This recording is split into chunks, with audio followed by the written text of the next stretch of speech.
بسم الله الرحمن الرحيم وجعلنا من بين أيديهم سدا ومن خلفهم سدا فأغشيناهم فهم لا يبصرون. سلام.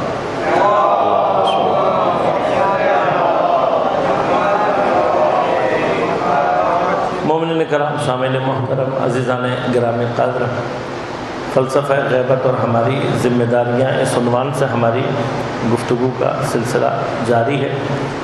میں نے آپ کی خدمت میں کل عرض کیا کہ جس طرح سے جب تک انسانی عقل اور انسانی ذہن قرآن کے ظاہر کو حمل کرنے اور تحمل کرنے کے قابل اور آمادہ نہیں ہوگی، اس وقت تک پروردگار نے قرآن کو نازل نہیں کیا۔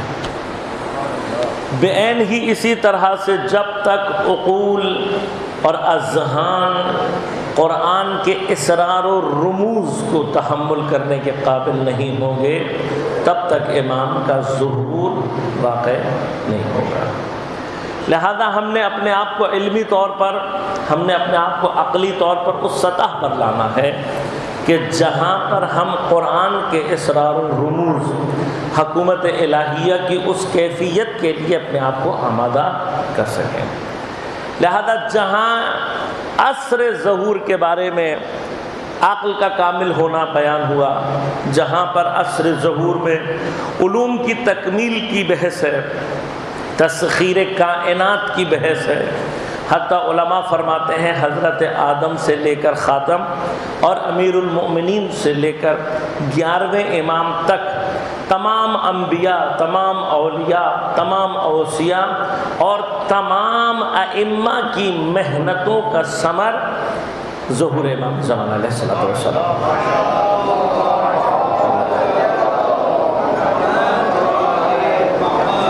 اب آپ اس سے اندازہ لگائیے کہ یہ چیز کس قدر اہمیت کی حامل ہو سکتی ہے۔ یہ جو ظہور امام ہے، اس کی اہمیت کا اندازہ ان جملوں سے لگایا جا سکتا ہے کہ گویا تمام انبیاء، تمام اولیاء، تمام اوصیاء اور تمام ائمہ کی جو محنتیں ہیں، ان کا ثمر عصر ظہور میں ظاہر ہونا ہے۔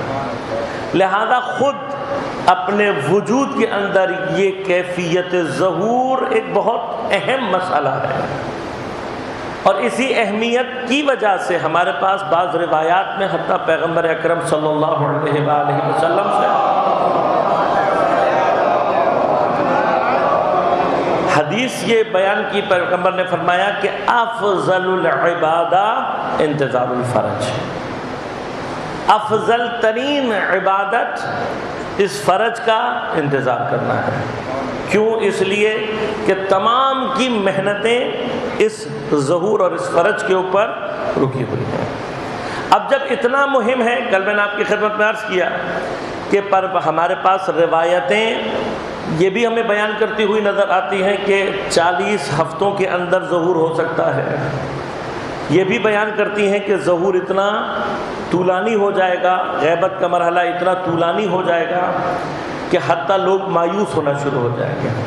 اور ایک متفق علیہ روایت کیا کہہ رہی ہے کہ اگر قیامت میں ایک دن باقی رہ جائے، یہ جو کیفیت ہے یہ سمجھاتی ہے، اس کا مطلب یہ ہے کہ ہماری آمادگی ظہور کے وقت کے اعتبار سے بہت مہم ہے۔ ہم جتنی جلدی آمادگی کے مرحلے میں داخل ہو جائیں، اچھا اب اسی آمادگی میں جہاں ہمیں علم، عقل، تسخیر کائنات یہ مراحل سمجھ میں آتے ہیں، وہیں پر عصر ظہور کی ایک خاص کیفیت عدل اور عدالت، انصاف اور حکومت الہیہ کا قائم ہونا ہے۔ لہذا مشہور ترین جو جملہ آپ کے لیے بیان کیا گیا وہ کیا؟ یملأ الارض عدلا وقسطا کما ملئت الارض ظلما وجورا، کہ امام آنے کے بعد زمین کو عدل و انصاف سے اس طریقے سے بھر دیں گے جیسی کہ زمین ظلم اور جور سے بھری ہوئی ہوگی۔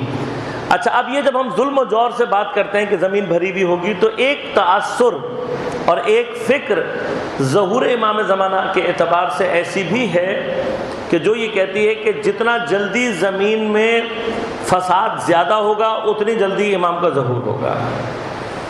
ایک فکر ایسی پیدا ہوئی ہے، البتہ اس کا اگر آپ ریشہ تلاش کریں گے تو وہ آپ کو شیطان پرست یہودیوں کے درمیان میں ہی ملے گا۔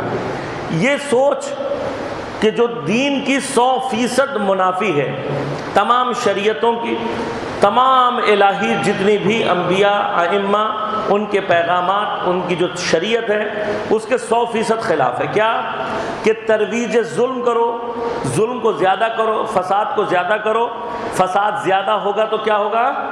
امام کا ظہور نزدیک ہو جائے گا۔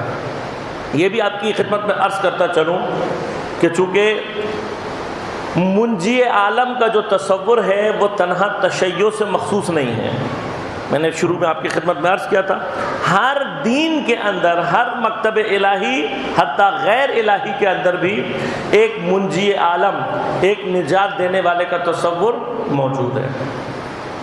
حضرت عیسیٰ علیہ السلام کے حوالے سے ابھی تک عیسائیوں میں جو تصور موجود ہے وہ کیا ہے، اور ہمارے ہاں بھی مستند روایات اور عقیدے کا ایک حصہ ہے کہ حضرت عیسیٰ بھی، ان کا بھی نزول ہوگا۔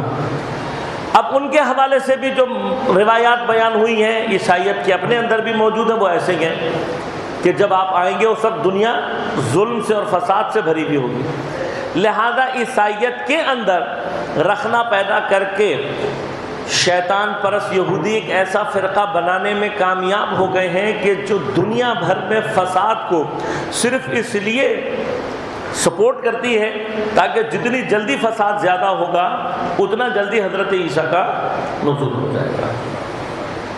لہذا وہ فرقہ اپنی تمام تر جو وہ کماتا ہے، جو کچھ اس کے پاس طاقت ہے، جو کچھ اس کے پاس قدرت ہے، وہ کس چیز میں صرف کرتا ہے؟ وہ اس میں صرف کرتا ہے کہ گناہ زیادہ ہوں، فساد زیادہ ہوں، دنیا میں جتنی ظلم اور جور اور فساد زیادہ ہوگا اتنا جلدی حضرت عیسیٰ آ جائیں گے۔ اب مجھے یہ سمجھ میں نہیں آتا کہ اگر ایسے ہی فساد سے حضرت عیسیٰ نے آنا ہے تو پھر اتنی دنیا میں فساد ہونے کے باوجود حضرت عیسیٰ کیوں نہیں آئے؟ حتیٰ خود ہم امام زمانہ علیہ السلام کے حوالے سے بھی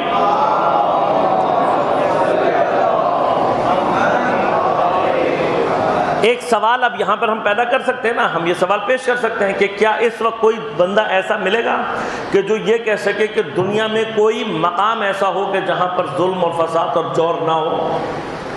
ظلم کی کیفیات اس وقت پوری دنیا میں موجود ہیں، آپ جہاں مرضی چلے جائیں، کوئی خطہ دنیا کا آپ کو ایسا نہیں ملے گا جو کہ کہیں پر آپ یہ کہہ سکیں کہ یہاں پر ظلم نہیں ہو رہا۔ مثلا بعض لوگوں کا خیال ہے کہ مغربی ممالک میں عدالت کا نظام قائم ہے، وہاں پر بڑا قانون کا نفاذ ہے، یہ سب کچھ ہے۔ وہ جو کچھ بھی آپ دیکھتے ہیں وہ صرف ایک ظاہری تصویر ہے، ذرا سا حالات بدلتے ہیں تو ان کے اندر کی جو کیفیات ہیں وہ ظاہر ہو جاتی ہیں۔ دوسری بات، وہ اپنے لیے تو عدالتی نظام قائم کرتے ہیں اور پوری دنیا میں جو بے عدالتی ہے وہ انہوں نے پھیلائی ہوئی ہے، اپنے لیے وہ امن کو برقرار رکھتے ہیں، پوری دنیا میں جو ناامنی ہے وہ انہوں نے پھیلائی ہوئی ہے، اپنے لیے وہ خالص چیزیں لے کر آتے ہیں، اپنے لوگوں کو خالص کھلانا چاہتے ہیں، باقی پوری دنیا میں ملاوٹ انہی کے ہاتھوں سے ہو رہی ہے۔ تو یہ اگر آپ غور سے دیکھیں گے تو ان کے اندر بھی جو کیفیات ہیں وہ اس طریقے سے نہیں ہیں۔ جب بات کی جاتی ہے کہ ظلم نہ ہو، اچھا اگر فرض کریں کہ ظاہری طور پر آپ کو یہ نظر آ رہا ہے کہ جی وہاں پر عدالت قائم ہے، وہاں پر قانون کی پاسداری ہو رہی ہے، تب آپ جا کر دیکھیں گے کہ اخلاقی فساد بے تحاشا ہے، شراب خوری بے تحاشا ہے، زنا بے تحاشا ہے، اس طرح کے مسائل انہی ممالک میں شدت کے ساتھ موجود ہیں۔ تب میرا آپ سب سے ایک سوال ہے، کبھی غور کریں اس بات پر کہ اتنے فساد، اتنے ظلم و جور کے باوجود امام کا ظہور کیوں نہیں ہوتا ہے؟ اصولاً تو امام کا ظہور ہو جانا چاہیے۔ لہذا ظلم اور جور سے زمین کا بھر جانا یا زمین پر ظلم و جور کا ہو جانا ایک ایسی کیفیت ہے کہ جس کو امام نے آ کر ختم کرنا ہے، ایک ایسی کیفیت نہیں ہے کہ جب ظلم و جور بھرے گا تو امام زمانہ آئیں گے، ایک ایسی کیفیت ہے کہ جس کے بعد آ کر امام کیا کریں گے؟ اس کو اس سے ختم کریں گے، ظلم و جور کو ختم کریں گے۔ نہ یہ کہ اس کا معنی یہ لیا جائے کہ جب ظلم و جور بڑھے گا تو امام زمانہ آئیں گے۔ امام کے ظہور کی قید کہیں پر بھی ظلم و جور سے مقید نہیں ہے، کسی بھی مقام پر کوئی ایک روایت کوئی ایک آیت، کوئی ایک جگہ آپ ایسی نہیں اٹھا کر دکھا سکتے کہ جہاں پر وہ آیت یہ ثابت کر رہی ہو کہ جب تک ظلم و جور پھیلے گا نہیں، جب تک دنیا میں ظلم و جور پوری طرح سے بھر نہیں جائے گا، تب تک امام ظہور نہیں کریں گے۔ ایسی کوئی روایت ہمارے پاس موجود نہیں ہے۔ یہ جو جملے ہیں ان کا مطلب صرف یہ ہے کہ جیسی بھری ہوئی ہوگی ویسے ہی وہ اس کو عدالت سے بھر دیں گے، بس اس سے زیادہ کسی مطلب کو یہ روایت نہیں پہنچاتی۔ اب مرحلہ یہ ہے کہ اگر خدا نخواستہ اب یہ جو ایک نیگیٹو تصور ہے کہ امام کے آنے سے پہلے زمین کو ظلم و جور سے بھر دو، اگر ظلم و جور سے بھرے گی تو امام آ کر حکومت بنائیں گے کیسے، اور وہ افراد پیدا کہاں سے ہوں گے جن کے ذریعے سے امام نے حکومت بنانی ہے۔ لیکن یہ کہ دنیا ظلم و جور سے بھرے گی، بعض روایات میں حتیٰ امام فرماتے ہیں کہ آخر زمان میں اپنے دین پر عمل کرنا اور اسے باقی رکھنا اتنا ہی مشکل ہوگا جتنا عربی میں ایک اصطلاح استعمال کی جاتی ہے کہ خرط القطاد۔ خرط القطاد سے مراد قطاد ایک عرب میں ایک ایسی جڑی بوٹی پائی جاتی ہے کہ جس کی جو شاخ ہے اس پہ صرف کانٹے ہی کانٹے ہوتے ہیں، اور وہ جو کانٹے ہیں وہ سخت کانٹے ہوتے ہیں، نرم کانٹے نہیں ہوتے، یعنی جو اس کی شاخ ہے وہ پوری کانٹوں سے بھری ہوئی ہوتی ہے، اسے قطاد کہتے ہیں عربی میں۔ خرط القطاد سے کیا مراد ہے؟ خرط القطاد سے مراد یہ ہے کہ کوئی شخص اس کے کانٹوں کو اوپر سے نیچے کی جانب اپنے ہاتھ سے صاف کرے۔ کیفیت کو سمجھ رہے ہیں آپ؟ ایک کانٹوں دار جھاڑی جس کے کانٹے سخت بھی ہیں، اس کو اوپر سے نیچے کی جانب کوئی اپنے ہاتھوں سے اس کے کانٹوں کو صاف کرنے کی کوشش کرے۔ اب ہاتھوں سے کانٹے صاف کرنے کی کوشش میں جو ہاتھوں کا حال ہوگا، فرمایا آخر الزمان میں اپنے دین کو بچانا اور دین پر عمل کرنا اور اس کو محفوظ رکھنا اتنا ہی مشکل ہوگا جتنا قطعات کو ہاتھوں سے صاف کرتے ہوئے ہاتھ کو بچانا مشکل ہوتا ہے۔ اب یہ جو تشبیہ دی گئی ہے بظاہر یہ تشبیہ سنگین ہے، لیکن اب اگر آپ غور کریں تو مرحلہ کہاں پر آتا ہے پیش، یہ جگہ کہاں پیش آئے گی؟ دو چیزوں کو ذہن میں رکھیے گا، ایک امام کے زمانے میں عدل اور انصاف کی کیفیت، دوسرا اس سے پہلے ظلم اور جور سے دنیا کے بھر جانے کی کیفیت۔ بعض اوقات لوگ ظلم سے پریشان تو ہوتے ہیں، لیکن عین اس حالت میں کہ جہاں پر وہ ظلم سے پریشان ہوتے ہیں عدالت خواہ نہیں ہوتے، عدالت پسند نہیں ہوتے، ظلم سے پریشان ہیں، نہیں چاہتے کہ ظلم ہو، لیکن اندر ہی اندر اگر آپ ان سے پوچھیں کہ عدالت کا نظام قائم ہو جائے تو وہ عدالت خواہ نہیں ہوتے، عدالت کو پسند نہیں کرتے۔ امیر المؤمنین علی علیہ السلام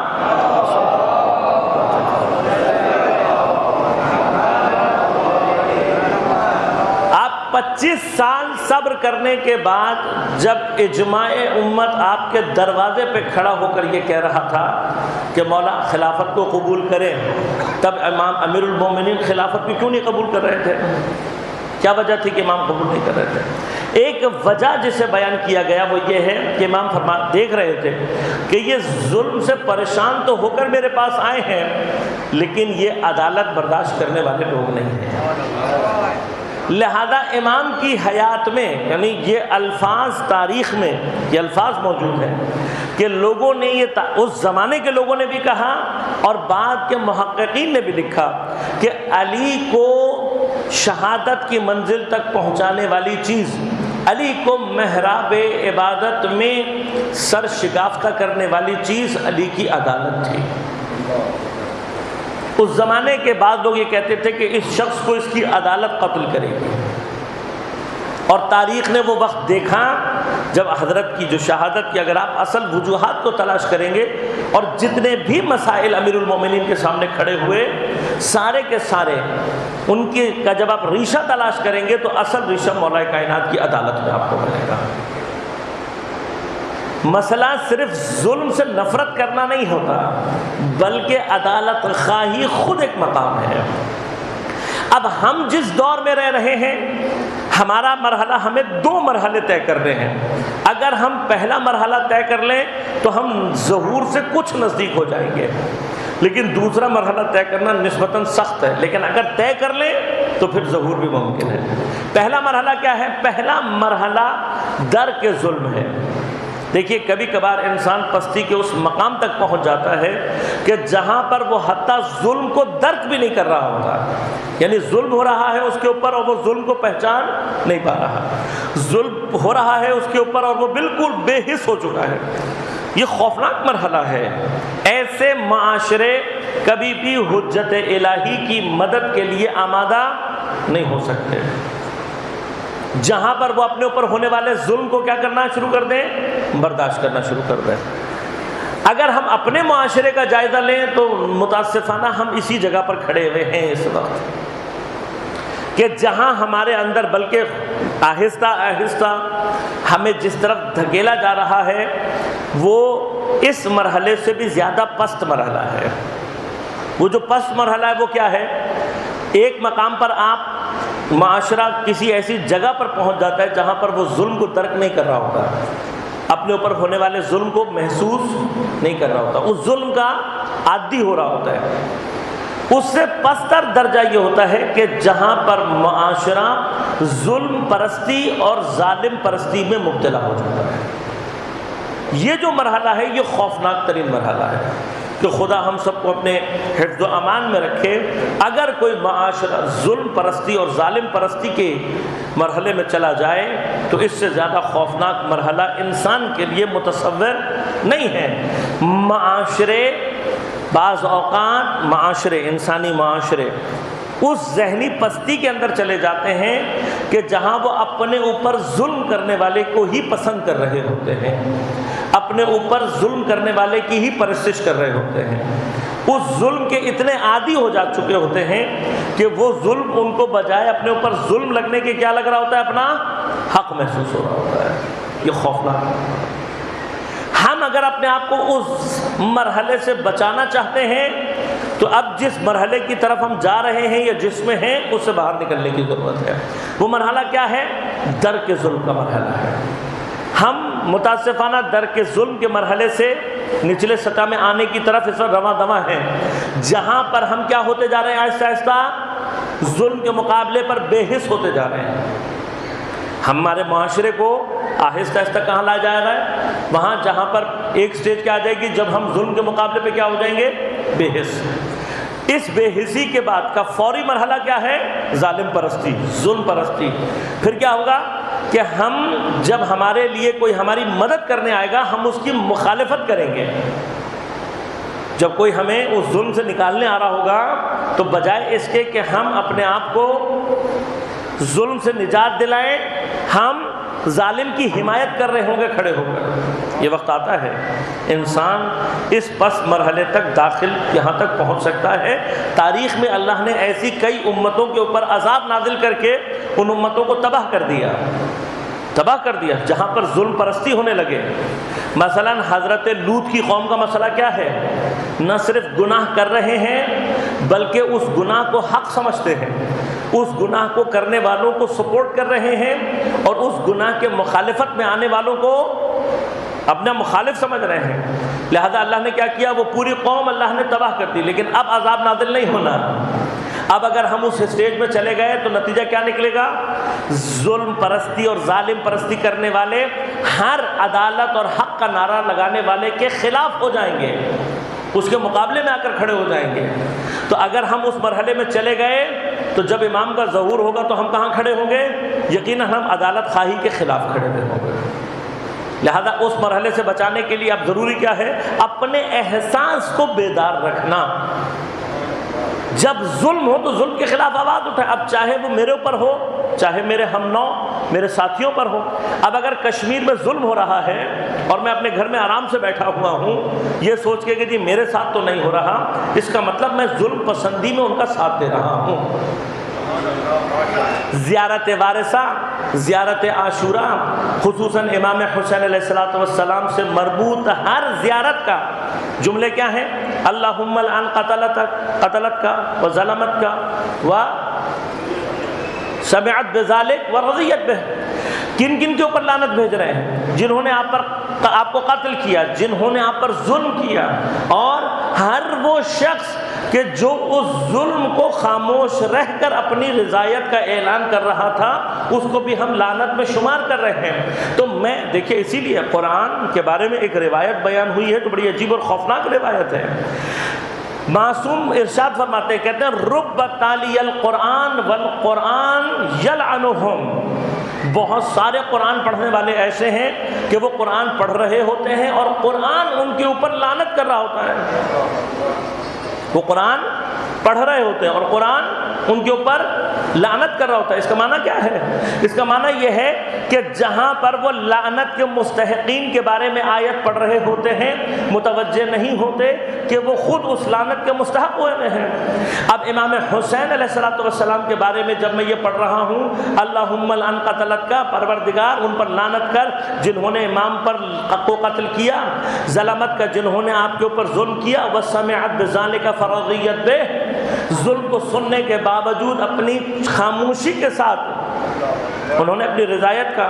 بس یہ جملہ صرف امام حسین سے تو مربوط نہیں ہے، امام حسین تو مظلومیت کا ایک سمبل ہے۔ اب دنیا میں کہیں پر بھی مظلومیت واقع ہو رہی ہے، اگر میں اس ظلم کے مقابلے پر خاموش ہوں تو کیا یہ لعنت میری طرف متوجہ ہو رہی ہے یا نہیں ہو رہی ہے؟ کم از کم اپنے وجود سے کم از کم بیزاری کا اظہار کروں، جہاں مجھے موقع ملے، جتنی میری حیثیت ہو۔ اگر ہم نے ظلم کے خلاف آواز اٹھانا بند کر دی تو نتیجہ کیا نکلے گا؟ پہلے مرحلے میں ہم خود بے حس ہو جائیں گے۔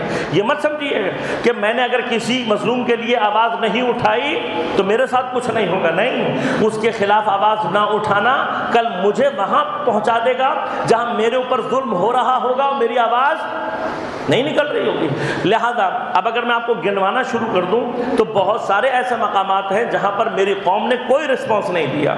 منا میں ہزاروں کی تعداد میں بے گناہ اللہ کے مہمان شہید ہو گئے، کسی نے پاکستان میں کوئی آواز نہیں، حالانکہ ہمارے سینکڑوں کی تعداد میں افراد وہاں پر شہید ہو گئے، کسی نے آواز نہیں اٹھائی۔ کشمیر میں ہو رہا ہے، ہم آواز نہیں اٹھا رہے، یمن میں ہو رہا ہے، ہم آواز نہیں اٹھا رہے، بحرین میں ہو رہا ہے، ہم آواز نہیں اٹھا رہے، فلسطین میں چل رہا ہے، ہم آواز نہیں اٹھا رہے۔ اگر ہم آواز نہیں اٹھائیں گے، نتیجہ اب ہمارے ساتھ کیا ہو رہا ہے؟ جب ہم نے آواز اٹھانا بند کر دی، ہمارے اپنے ہی ملک میں ہمارے اوپر ظلم ہو رہا ہے۔ مثلا آپ ہی کے اور ہمارے درمیان، آپ کے سب کے سامنے ہے ایک ادارہ کہ جس کے اوپر کئی لوگوں کے قتل کا اس وقت چارج لگا ہوا ہے، آپ کے سامنے اور ہمارے سامنے، کہ الیکٹرک کا ادارہ، اس کے بارے میں آپ نے گفتگو سب جانتے ہیں۔ سینکڑوں لوگوں کو مارنے کے باوجود بھی کوئی آواز، جب تک میرا بچہ نہیں مرے گا، جب تک میرا نقصان نہیں ہوگا۔ ایسے کیا نا، ہم کہاں پہنچ گئے؟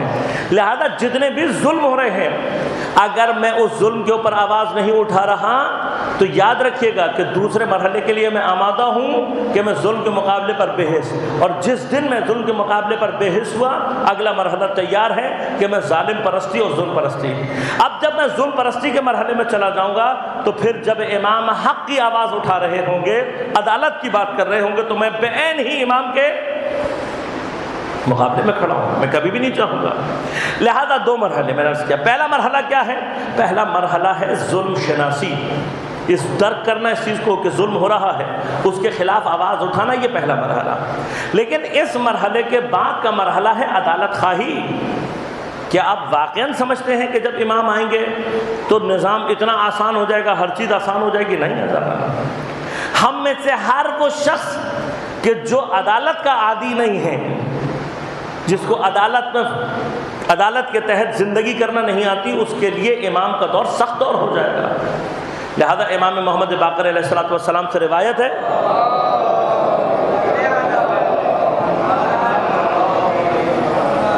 کہ امام فرماتے ہیں کہ جب آپ آ کر اپنے عدالت کے نظام کو قائم کریں گے تو ایک بہت کثیر تعداد لوگوں کی ایسی ہوگی کہ جو کہیں گے ھذا یا ہوا لیس من آل محمد۔ امام کے بارے میں کیا کہیں گے؟ ایک بڑی تعداد ہوگی جو کیا کہہ رہی ہوگی؟ کہے گی یہ امام یہ آل محمد سے تعلق نہیں ہے۔ کیوں؟ لو کان من آل محمد، اگر یہ آل محمد میں سے ہوتے، لرحمہ، یہ بہت رحم دل ہوتے۔ کیا امام رحم دل نہیں ہے؟ امام رحم دل ہیں، لیکن جہاں عدالت آ جائے، جہاں پر انصاف کا مرحلہ آ جائے، انصاف کے مرحلے میں رحم دلی انصاف نہیں ہے، انصاف کا قتل کہلاتا ہے۔ عدالت کے مقام پر رحم دلی دکھانا عدالت کا قتل کہلاتا ہے۔ لہذا ائمہ رحم دل وہاں پر ہیں جہاں عدل و انصاف کا مرحلہ نہیں ہے، لیکن جہاں عدل اور انصاف کا مقام آ جائے تو وہاں پہ صرف عدالت اور انصاف ہے، کوئی اور چیز نہیں ہے۔ تو کیا میں واقعاً عدالت کے نظام کو، کیا میں واقعاً آمادہ ہوں؟ اب اس کے لیے ضروری ہے کہ میں ہر جگہ پر، حتیٰ وہاں پر جہاں پر عدالت اور انصاف میرے خلاف ہو، وہاں پر بھی عدالت کو قبول کرنے کے قابل ہو۔ میرے خلاف جا رہی ہو بات، میرے نفع کے خلاف جا رہی ہو بات، تب بھی اگر میں عدالت خواہ ہوں، تب بھی اگر میں انصاف پسند ہوں، تب جا کر میں اس مرحلے میں آ گیا ہوں کہ جہاں پر میں عدل اور انصاف کو قبول کرنے کے قابل ہوں۔ لیکن جہاں تک میرے فائدے میں ہو وہاں تک انصاف ہے، اور جہاں میرے خلاف ہو جائے وہاں پر وہ ظلم بن جائے، تو اس کا مطلب میں عدالت خواہ نہیں ہوں۔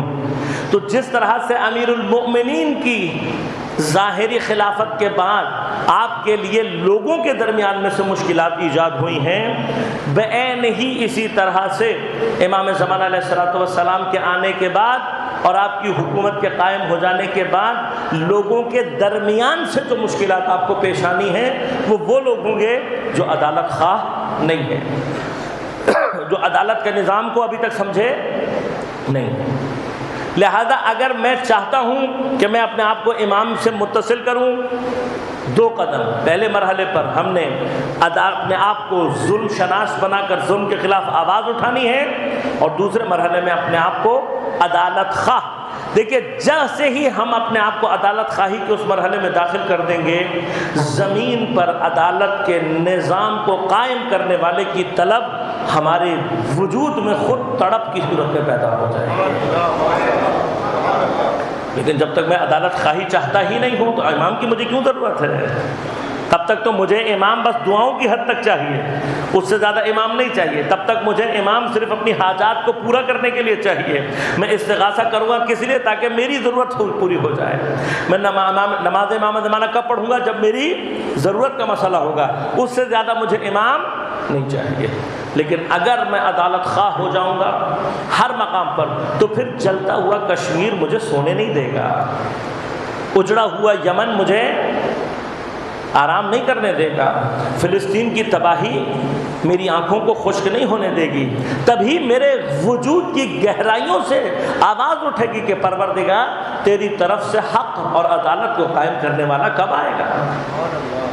لہذا جب میں حق کی اور عدالت کی حکومت کا خواہاں ہوں گا تو اس کا قائم کرنے والا خود بخود میرے قلب میں اپنی ضرورت کو ایجاد کرے گا۔ امام کے زمانے سے پہلے میں نے آپ کو شروع میں تقریباً اشارہ کیا تھا کہ آخر الزمان کا حجاب شدید ترین حجاب ہوگا۔ اس شدید ترین حجاب کو ایجاد کرنے میں ایک اہم ترین کردار ہمارا ظلم پذیری۔ اگر میں ظلم برداشت کرنے والا ہو گیا ہوں تو پھر کیا ہوگا؟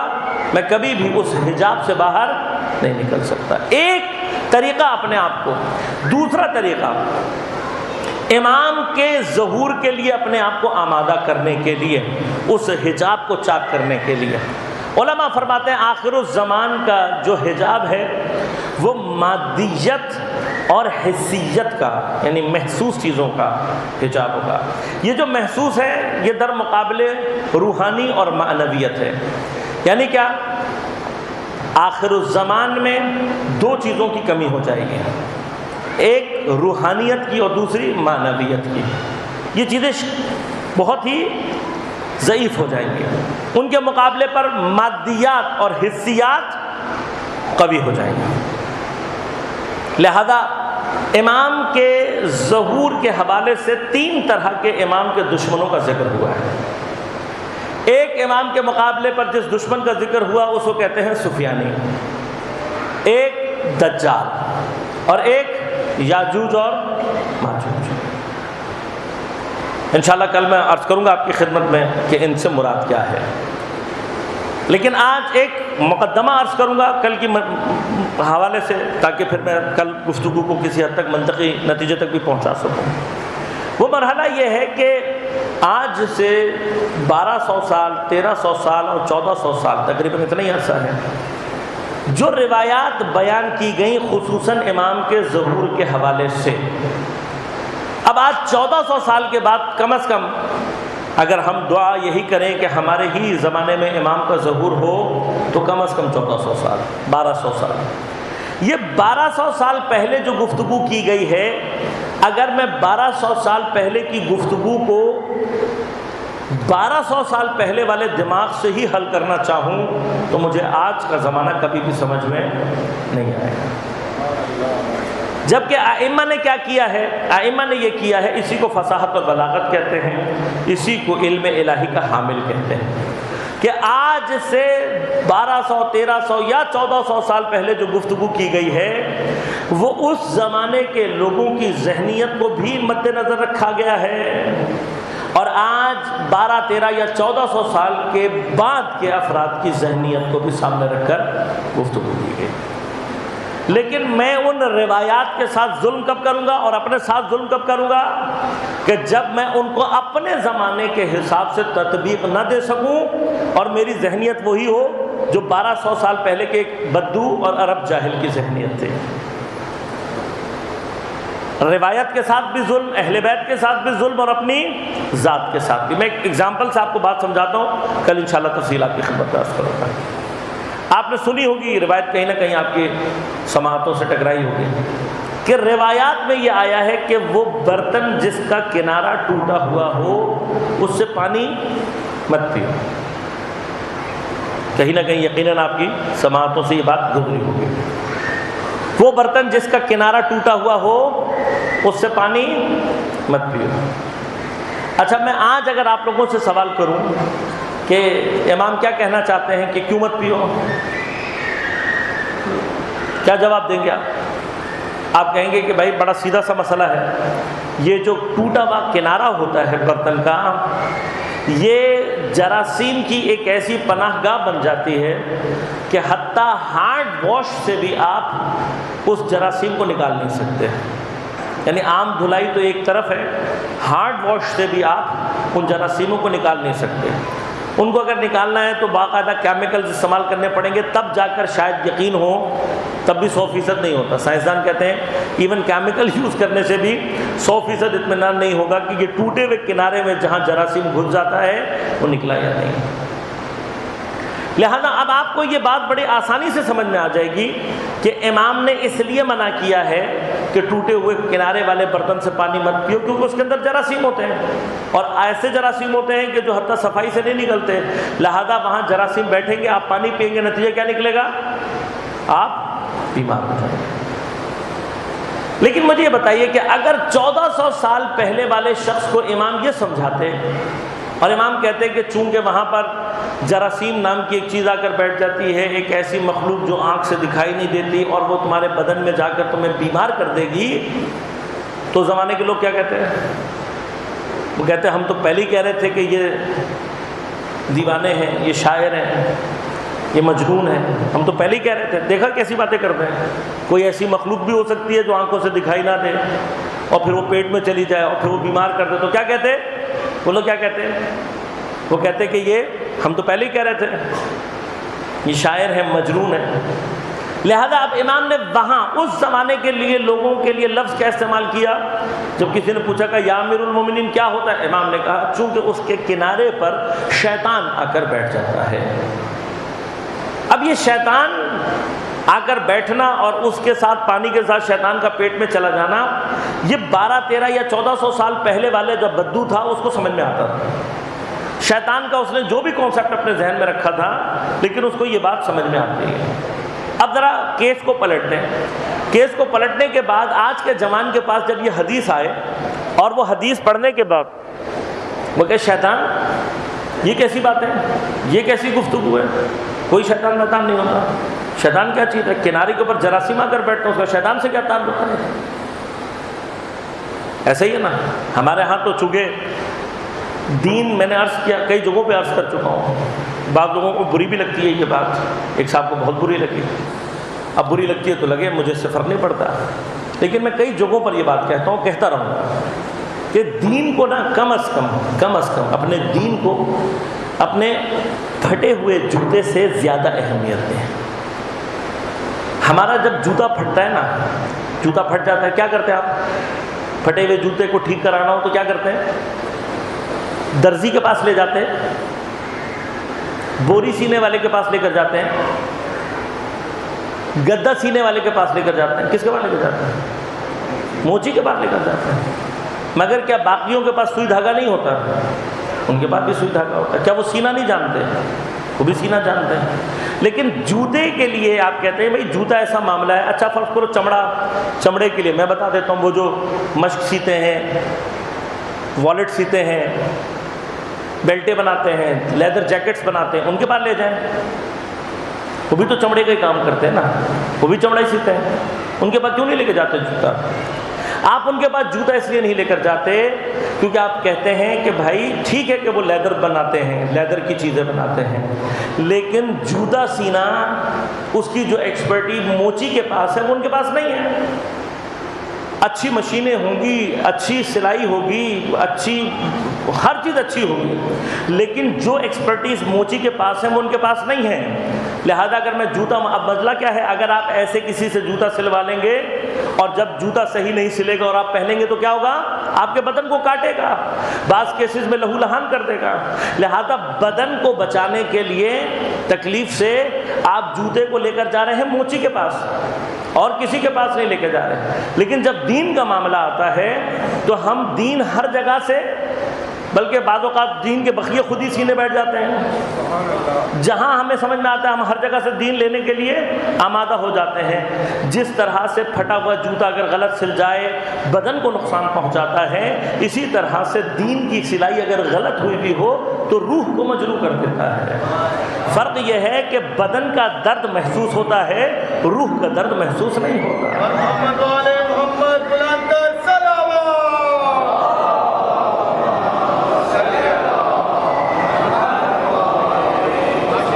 ایک صاحب کو بہت برا لگا، میں نے کہا بھائی برا لگتا ہے تو اب لگے، میں کیا کر سکتا ہوں، لیکن حقیقت ہے یہ ہماری، ہم دین کے لیے ہر جگہ، ابھی خود بیٹھ کے انصاف کرو۔ حدیث کا میدان اتنا آسان ہوتا تو مجتہد اپنی پوری زندگی نہ لگاتے۔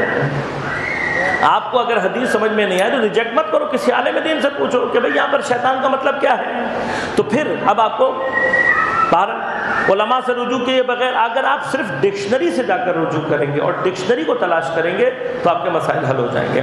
جب آپ شیطان کا ڈکشنری میں مطلب تلاش کریں گے، شیطانہ اس کا اصل مادہ ہے، شیطانہ کے ایک مادہ فساد پیدا کرنے والی چیز کے ہیں۔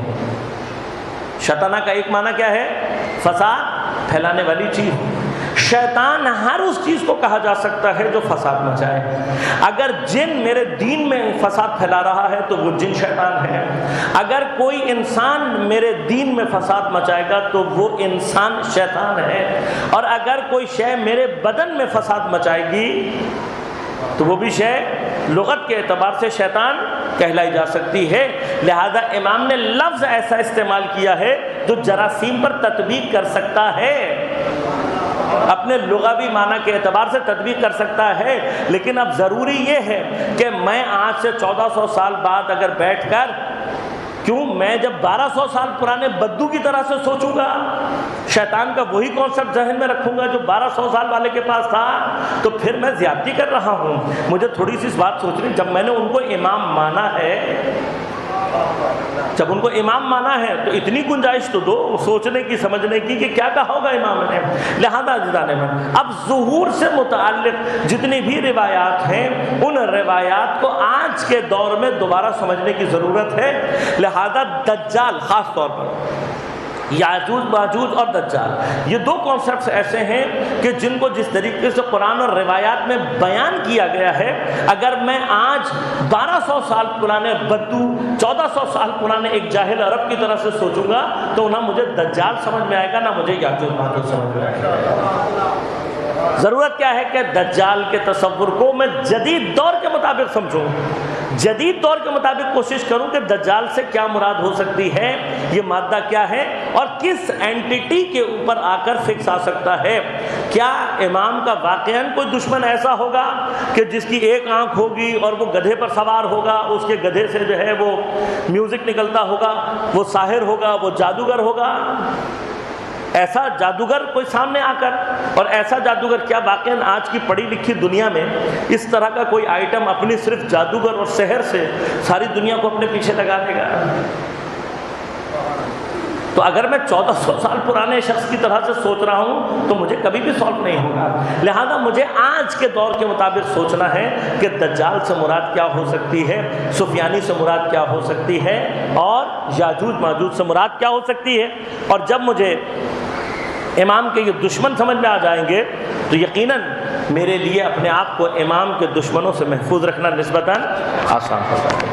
انشاءاللہ کل آپ کی خدمت میں عرض کروں گا، اور اگر موقع ملا پہنچ سکا تو کچھ علائم ظہور کے حوالے سے گفتگو آپ کی خدمت میں عرض کروں گا۔ کاروان اہل بیت کا منزل طے کرتا ہوا اس مقام پہ داخل ہوا ہے کہ جس کے لیے بعد از کربلا جب کسی نے امام زین العابدین علیہ السلام سے سوال کر کے پوچھا کہ مولا آپ پر سب سے زیادہ مصیبتیں کہاں پیش ہیں، یقیناً سوال کرنے والا کربلا کے مصائب سے واقف ہوگا، کوفہ و شام کے مصائب سے واقف ہوگا، جاننا وہ یہ چاہتا ہے کہ مولا سب سے زیادہ مشکل وقت، اور یقیناً ذہن میں کبھی آتا ہے کہ امام حسین پر جو مصائب گزرے ان کی منزل عجب منزل ہے۔ حضرت عباس جب بے دست ہو کر گرے تو وہ منزل مصیبت کی آپ کی ایک مصیبت کی منزل ہے۔ جناب علی اکبر کی شہادت، جناب قاسم کی شہادت، لیکن امام نے حتیٰ جناب علی اصغر کی شہادت کی منزل بیان نہیں کی، کوفہ کا بھی نام نہیں دیا، بلکہ روایت کہتی ہے سر کو جھکا لیا، آنکھوں سے اشک جاری ہو گئے، اور 3 بار کہا الشام الشام الشام۔ مولا شام میں ایسی کیا مصیبتیں گزر گئیں؟ امام فرماتے ہیں کہ شام میں ہمیں جاننے والا کوئی نہیں تھا، باغی سمجھ کر ہم جہاں سے گزرتے تھے کہیں ہم پر پتھر پھینکے جاتے تھے، کہیں ہم پر کچرا پھینکا جاتا تھا، کہیں ہم پر کھولتا ہوا پانی پھینکا جاتا تھا، اور ایک مقام پر ہمارے اوپر آگ پھینکی گئی، جلتا ہوا کوئلہ میرے امامے پر آ کر گرا، امامے کو جلاتا ہوا میرے سر کو جلاتا رہا، لیکن میرے ہاتھ ہتھکڑیوں میں تھے، میں اپنے آپ پر آگ سے بچا نہ سکا۔ مظالم کی انتہا یہ ہے کہ بازاروں کو کئی دن پہلے سے آراستہ کیا گیا ہے، اور ہر کوئی عید کی کیفیت میں ہے، نئے کپڑے پہن کر، اور باغیوں کا تماشا دیکھنے کے لیے شام کے بازاروں میں آئے ہوئے ہیں۔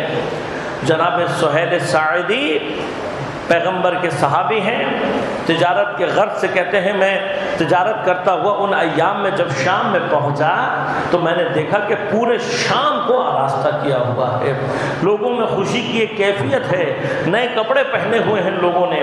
میں نے سوال کیا کہ کیا شام والوں کی کوئی عید ایسی ہے جو مسلمانوں کی عید کے علاوہ ہو؟ کہا حاکم وقت نے اپنے اوپر خروج کرنے والوں باغیوں کو قید کیا ہے، انہیں مغلوب کیا ہے، ان کا قافلہ قید کر کر لایا گیا ہے۔ سہیل کہتے ہیں میں نہیں چاہتا تھا جانا چاہوں وہاں پر، لیکن میں نے جس جگہ جس مقام پر جانا تھا وہ بازار سے ہی گزر کر جانا مجبوری تھی میری۔ کہا جب میں بازار میں پہنچا تو بڑا ازدحام تھا، میں نے دور سے دیکھا کچھ سر ہیں جو نوک نیزہ پر ہیں، کچھ بیبیاں ہیں جو بے کجاوا اونٹوں پر ہیں، اور میں نے ایک ضعیف شخص کو دیکھا کہ جس کے گلے میں توق ہے، ہاتھوں میں ہتھکڑیاں ہیں، پیروں میں بیڑیاں ہیں۔ کہا شکل سے مجھے شریف زادہ محسوس ہوا، میں نے آگے بڑھ کر اس کو سلام کیا، سلام کا سننا تھا۔ ایک مرتبہ سر اٹھا کر کہا عالم غربت پر ہم پر سلامتی بھیجنے والا کون ہے؟ میں نے پوچھا آپ کون ہیں، کہاں کے قیدی ہیں، کہاں سے لایا گیا ہے آپ کو، آپ نے کیا کیا تھا؟ کہا ہمارا کوئی جرم نہیں ہے، ہمارا مدینے سے تعلق ہے۔ کہا مدینے سے تعلق ہے؟ ارے میں تو خود مدینے کا رہنے والا ہوں، اگر آپ مدینے سے تعلق رکھتے ہیں تو کس جگہ سے تعلق ہے آپ کا؟ آپ نے فرمایا محلہ بنی ہاشم سے۔ تو کون ہے؟ کہا میں سہیل ساعدی ہوں۔ محلہ بنی ہاشم تو پیغمبر کے اہل بیت کا محلہ کہلاتا ہے، میں پیغمبر کا صحابی ہوں، آپ کون ہیں؟ ایک مرتبہ سر کو بلند کیا، کہا سہیل غور سے دیکھ اپنے زمانے کی حجت، میں زین العابدین علی ابن الحسین ہوں۔ سہیل کہتے ہیں میں نے جیسے ہی دیکھا ایک مرتبہ ہمامے کو زمین پر پھینکا، سر پیٹ کر کہنے لگا ارے اہل بیت پر یہ وقت آ گیا۔ کہا مولا میں آپ کی کیا مدد کر سکتا ہوں؟ کہا سہیل اگر کچھ چادروں کا انتظام کر سکتا ہے، میری پھوپھیوں کے سروں پر، ماؤں بہنوں کے سروں پر چادریں نہیں ہیں، کچھ چادروں کا انتظام کر دے۔ اگر کچھ کر سکتا ہے ان سر والوں سے یہ کہے ذرا سا فاصلہ اونٹوں سے اپنا زیادہ کر لے تاکہ کچھ تو نظریں تقسیم ہوگی۔ یہ سر بھی وہیں پر ہے جہاں میری مائیں بہنیں، جہاں میری پھوپھیاں سر کھلے ہوئے ہیں۔ سہیل کہتا میں نے آ کر بڑی کوشش کی لیکن وہ سر والے، نیزے والے، وہ میری بات نہیں مان رہے تھے۔ اتنے میں نے دیکھا کہ ایک چھجے کے اوپر 4 بوڑھی عورتیں کھڑی ہوئی ہیں اور وہ سر امام حسین پر پتھر مارنا چاہتی ہیں لیکن ان کا پتھر امام حسین تک پہنچ نہیں رہا۔ انہوں نے بڑی التجا کی کہ کسی طرح سے وہ سر حسین کو ان کے نزدیک لے جائے لیکن وہ نہیں مان رہا تھا۔ اتنے میں اس بوڑھیا نے اپنا ایک قیمتی ہار نکالا اور اس کو دکھا کر اپنے چھجے کے نزدیک پھینک دیا۔ جب وہ ہار اٹھانے کی غرض سے چھجے کے نزدیک پہنچا، ان ملعوناؤں نے اپنے دامن میں جمع پتھروں کو ایک مرتبہ سر حسین پر مارنا شروع کیا۔ کہا ایک پتھر آ کر امام نے حسین کی پیشانی پر لگا، امام کی پیشانی سے خون بہنا شروع ہوا۔ کہا یہ منظر میں نے دیکھا۔ ایک مرتبہ میں نے بد دعا کے لیے ہاتھ اٹھائے، بد دعا کی، کہا پروردگار میں تیرے رسول کا صحابی ہوں، اگر تیری نزدیک میری کوئی عزت ہے اس حیثیت سے پروردگار ان کو واصل جہنم کر دے۔ کہا ابھی میری دعا کے الفاظ پورے نہ ہوئے تھے، ایک مرتبہ وہ چھجا گرا، وہ چاروں ملعونائیں زمین پر گر کر ہلاک ہو گئی۔ کہا امام زین العابدین یہ منظر دیکھ رہے تھے۔ ایک مرتبہ مجھ سے کہا سہیل تو ایک چوٹ دیکھ کر اتنا دل برداشتہ ہو گیا اور تو نے بد دعا کی، تیری بد دعا کو اللہ نے قبول کیا۔ سہیل سوچ اگر ہم آل محمد بد دعا کریں تو اس امت کے ساتھ کیا ہوگا۔ لیکن میں نے تو اپنے جوان بھائی کو شہید ہوتے ہوئے دیکھا، اپنے بابا کے لاشے کو پامال ہوتے ہوئے دیکھا لیکن امت کے لیے بد دعا نہ کی۔